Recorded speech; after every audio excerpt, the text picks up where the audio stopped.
Hello, my name is Captain Greg Metler. I'm chairman of the Contract Restoration Committee over at DPA. I'd like to welcome you.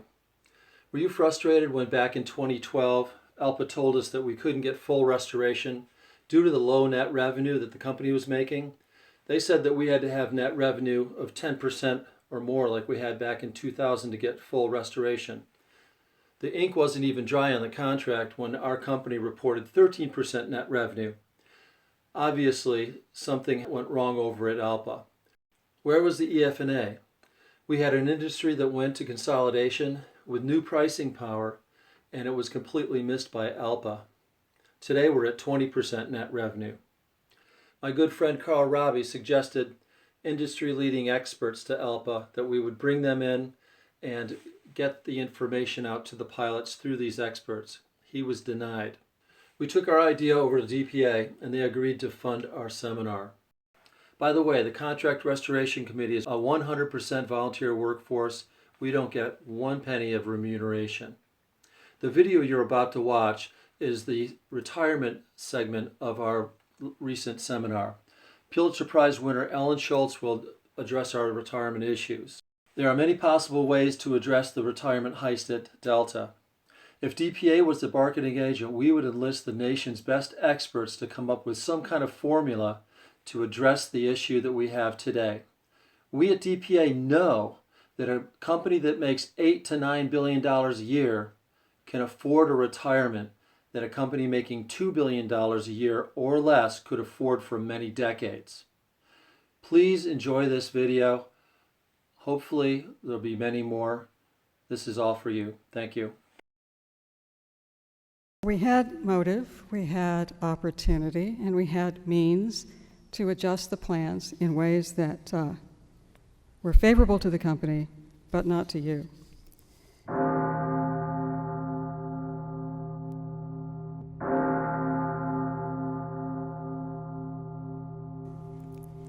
The plans were a very appealing piggy bank, and companies were able to tap them for billions of dollars.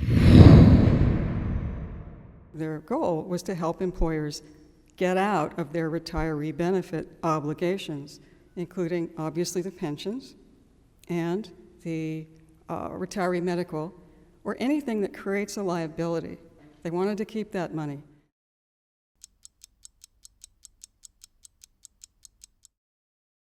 The year before a collective bargaining or a merger or a bankruptcy, you adjust the interest rate and other assumptions, and you get that liability as high as possible. And I did see that in Delta's case. Some of this information goes to the PBGC, but in a deal in 1996, employers convinced the PBGC, we don't really, if you want it, it's confidential. You can't release it to anyone, so you can't get it. At the same time, they convinced the PBGC to stop its 50 worst list of underfunded plans. The last one that was published was, I think, in '96, and it included Delta and Northwest. Delta, at the bad time, set up secure trusts for top management, and they funded them with, at this point, $33 million. These trusts were not only protected from bankruptcy, because they were not, obviously they're not part of the regular pension plan. They're a trust fund with provisions that spring the assets if there's a bankruptcy. Because executive pensions are protected. They don't lose them, unlike you. I have a list of the people who were in the plan and what they received. Robert Harley, 2.5. Mullen, of course, 8.2. This was taking place at a time when things were nosediving. Anyone who's loaned them money wants to see the plan killed.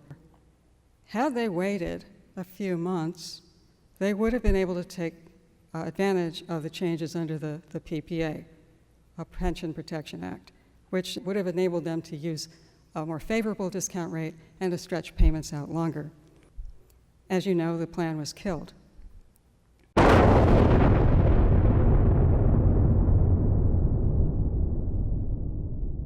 they pushed through the termination. They could have done other things apart from killing the plan. They could have used more reasonable assumptions.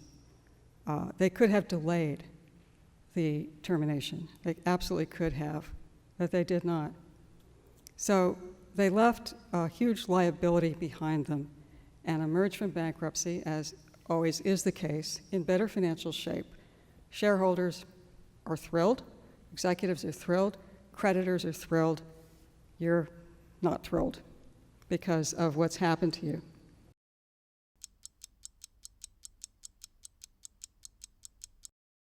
You need to hire actuaries to question every single claim that the company makes about their liabilities. You need to look at how much money they're putting in every year, get the 5,500 filings, look at them for all of the plans, especially the Northwest plan, because the Northwest plan is the most costly. Now, the other thing we know for sure, including the fact that discount rates will go up, is we know that there will be bad weather. We know that people will get older. We know there could be a war. Fuel costs could go up. All of these things could happen. And when they get big enough, the liability gets large enough, because maybe we're not funding well enough, whatever, that Northwest pilot frozen plan is going to look pretty tempting. You've got to hire experts to look at it. You've got to get your union. You've got to get ALPA, if they will. If they won't, get somebody else.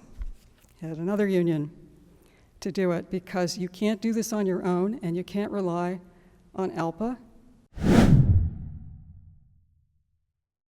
Where are they allocating cash flow? Where are they allocating cash flow? Where are they allocating cash flow?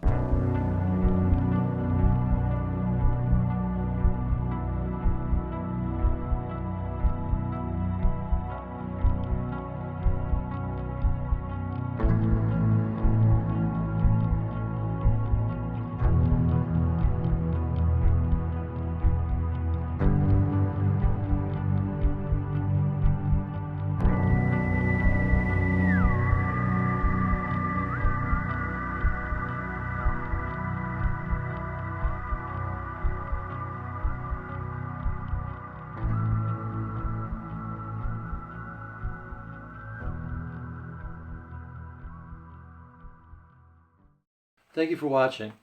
Hopefully the short video will motivate you to watch the longer videos and get educated even more. We know there are a lot more issues to address than just retirement. But what is there for you, a Delta pilot, to do at this point? What would we like you to do? We would like you to go to our website, go to the Renew box, click that, print out a card, and send that in. The site is www.delta-pilots.org. It'll be scrolled on this video after I'm off. Once again, thank you for watching, and I'll see you out at the line.